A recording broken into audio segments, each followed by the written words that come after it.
हरे राम राम राम हरे हरे, हरे कृष्ण कृष्ण कृष्ण हरे हरे.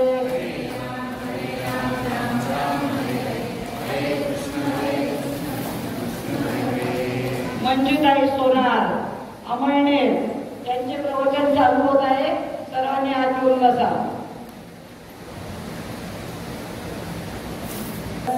ज्ञानदेव तुकाराम पंढरीनाथ भगवान की जय. माऊली ज्ञानेश्वर महाराज की जय. जगद्गुरु संत तुकाराम महाराज की जय. श्रीमद सच्चिदानंद श्रीपाद भगवान की जय. श्रीमद सच्चिदानंद रामदास भगवान की जय. सच्चिदानंद रामदास भगवान की जय. अवधूत चिंतन श्री गुरुदेव दत्त गोपाल कृष्ण भगवान की जय.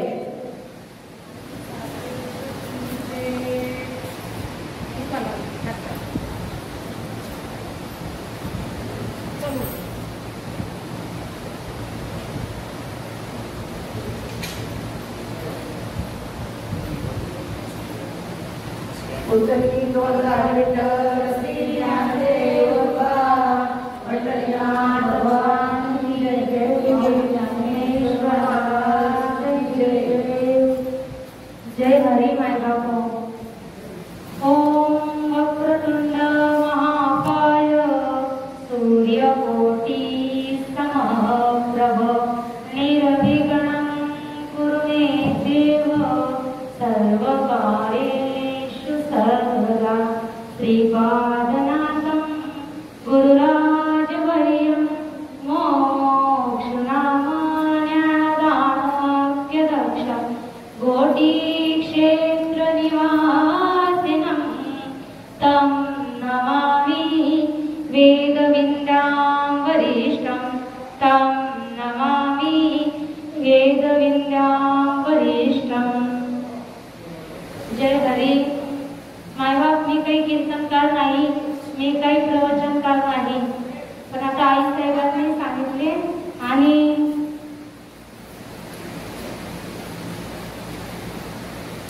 सांगितले काम या लेकराने आहे. बघा ज्ञानेश्वरीची ओवी आहे, आपल्यासाठी सेविका घेतलेली आहे. सर्वंगत ते तत्वज्ञ संत स्वीकारती. नेमकं आता आपल्या गावात प्रवरा संगमाला वैष्णव मेळाव्याचं आयोजन झालं. त्या निमित्ताने आमच्यासारख्या लेकरांना इथपर्यंत येण्याची संधी मिळाली आणि आई साहेबांचा आशीर्वाद, आई साहेबांनी बोलवलं, ताईंनी बोलवलं आणि आलो. तर हा साधू संतांचा निरोप देण्यासाठी इथपर्यंत यावं लागलं आणि हे सोपं नाही. साधू संतांचा निरोप सांगणं म्हणजे फार अवघड, पण त्यांनी कळू दिलं नाही स्वतःच्या देहाला काय त्रास होतो. महिन्यापासून आईंची एवढी तत्तर का इकडे जा तिकडे जा, याला फोन कर त्याला फोन कर आणि माझ्या बाबांचा निरोप सर्वांपर्यंत पोहोचावा. ताईंची तेवढी तळमळ का या ताई तुम्ही कसं येणार काय येणार. या संतांचा निरोप ज्यावेळेस ज्ञानोबा माऊलींना तोच त्रास होता, सगळ्या संतांना तोच त्रास झाला आणि आजही हे सांगण्यासाठी या महात्म्यांना त्रास होतोय. पण कोणाला झाला? जे सत्य सांगतात, जे परमार्थाचा अर्थ जे सत्य सांगतात त्यांनाच होतो. अशा उघड्या बाजारीच्या लोकांना नाही होत. उघड्या बाजारीचे लोक ताट कालर करून चालतात पण माल नकली विकतात आणि इथे सगळे वाघाचे लेकरेचे सत्य माल सांगतात. बघा त्यांना म्हणायचं काय माऊलींना का या उपाधी माझी गुप्त. आता उपाधी म्हणजे काय? ही जी माया आहे ती उपाधी आहे. या उपाधीमध्ये नाना प्रकारची व्याधी पण येते पण त्या उपाधीमध्ये जे गुप्त दडले ते गुप्त आहे, ते सर्वंगत आहे आणि त्याचाच संतांनी स्वीकार केलाय. मग ते जे तत्व आहे ते तत्व अनादि निर्गुण आहे. ते निर्गुण तत्व समजण्यासाठी ही एवढी उठाठेव आहे. म्हणून हा वैष्णव मेळावा आहे. वैष्णव मेळावा मग तोच वैष्णव जेणे करिये तो पीड सदाई जाय, तोच वैष्णव आहे. आता इथं आपली पीड दूर करायची तर पिढा घ्यायची. पण आता हेच चाललं तर या कलियुगामध्ये सगळे पिढाचा बाजार आहे. पिढा घेतायत पण पिढा निवारण करत नाही. पिढा निवारण करण्याचा एकच नियम मार्ग म्हणजे ते साधू संतांचं व्यासपीठ. पण या व्यासपीठ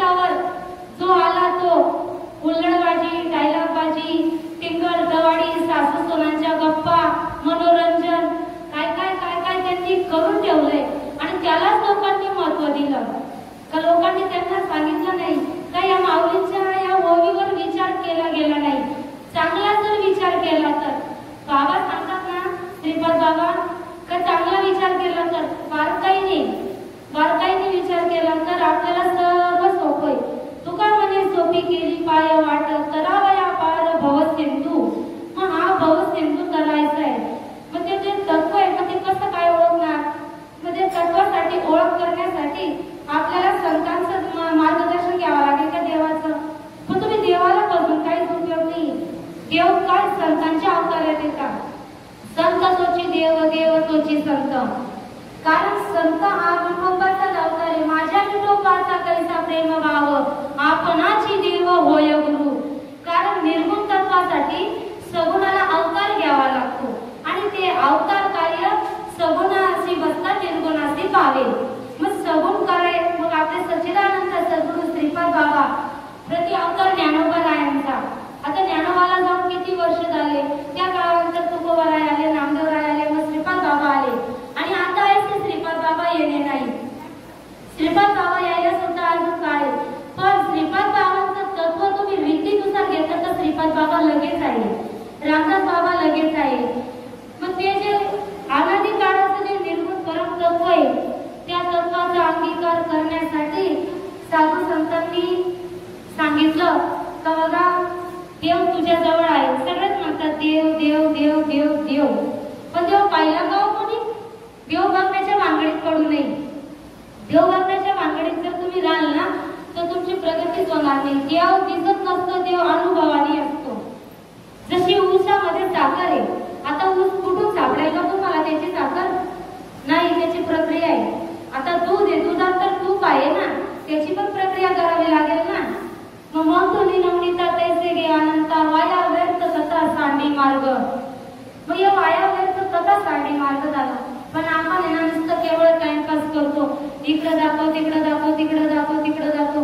पण नाही, माऊलींचं म्हणणं आहे तर मी सगळ्यांच्या हृदयामध्ये आहे. म्हणून त्यांनी ज्ञानेश्वरीत म्हटलं एरवी सर्वांच्या हृदय देसी मी अमुगा आहे ऐसी जी बुद्धी स्फुरणे आवरणीसी ती वस्तू गाणी. अरे सगळ्यांच्या हृदयात मीच आहे. पण ते ओळखण्यासाठी तुम्हाला काय करावं लागेल. फक्त तुमच्या ते मनच मला अर्पण करा. तू म्हणे हे मीच करी माझ्या बदली प्रेम धरी सर्वत्र नमस्कारे मजे एकाके.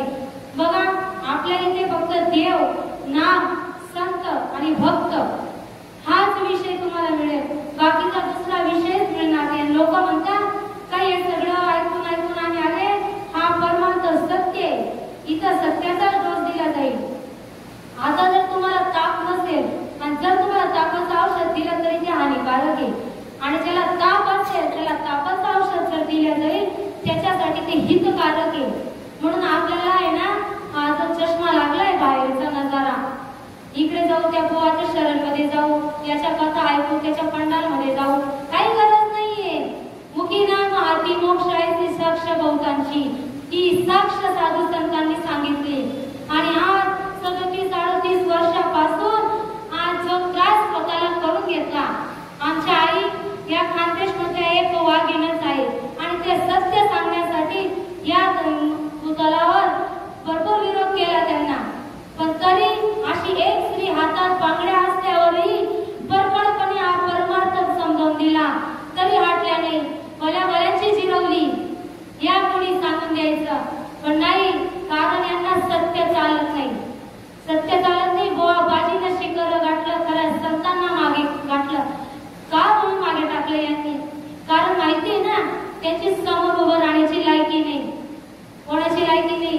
अरे तुम्ही काय समजतात काही हे जे सत्य आहे त्या सत्य ज्ञानासाठी आमचा प्राणही गेला तरी चालेल.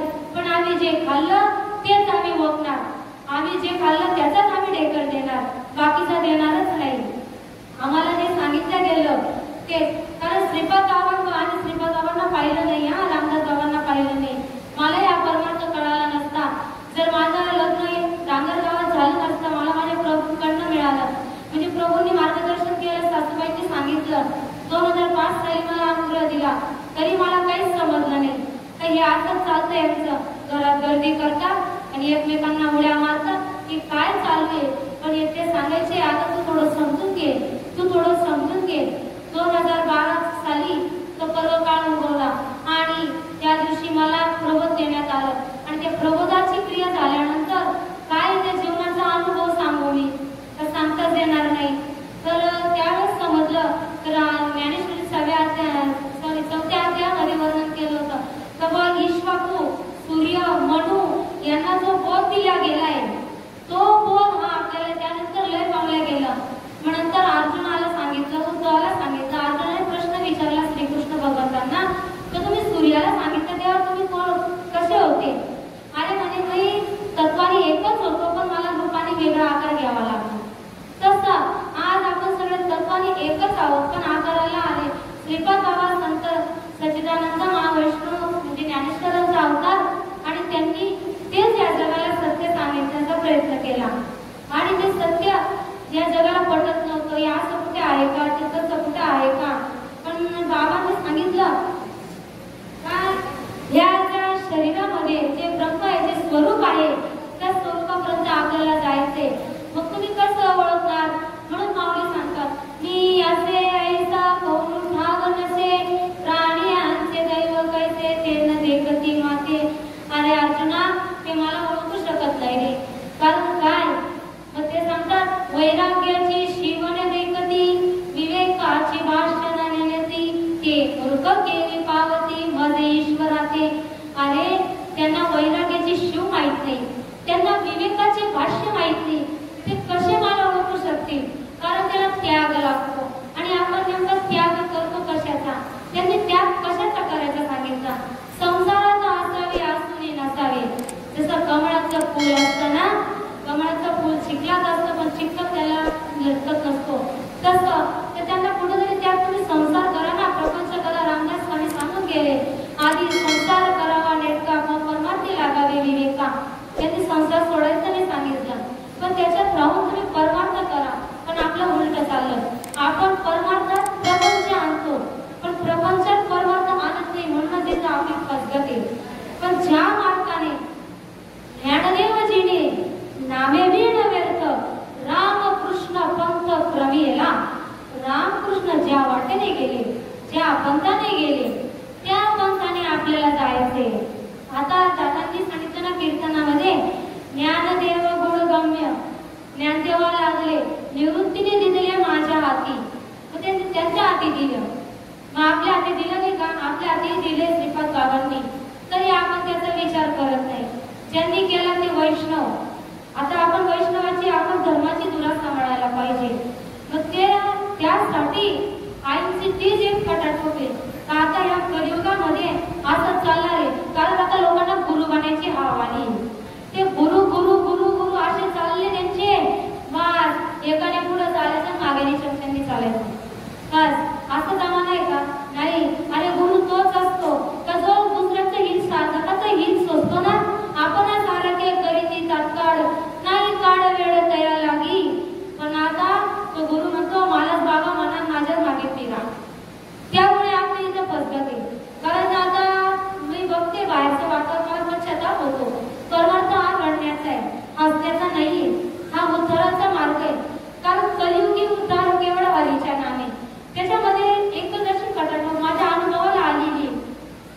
कारण सांगतात ते अहो इथं कुठं काय आहे का, कशाला जाता तुम्ही इकडे तिकडे. इथं आहे ना काय आहे ते नकली बाजाराचं आहे. याला घालून काय करायचंय. इथं ओरिजिनल सोनं आहे ना. ते सोनं आम्हाला किती सुंदर आहे. सोनं गल्ली बोळात विकत नसतं बरं का. सोनं गल्ली बोळात विकत नसतं. बँकेत गलोगली विकत बसतात. तशी आता ही झालेलं आहे. अहो काय त्या आईने म्हणजे काय सांगावं आता. काय सांगावे त्या संतांचे उपकार मज निरंतर जागविती. कारण आता देव तर एकच आहे तरी आपण त्याला अनेक रूपात बघतोय. पण हो कबीर सांगताय कबीर बाबा कुआ एक आहे पाणी कुआ एक आहे पाणी भरणारे पाणी एक आहे.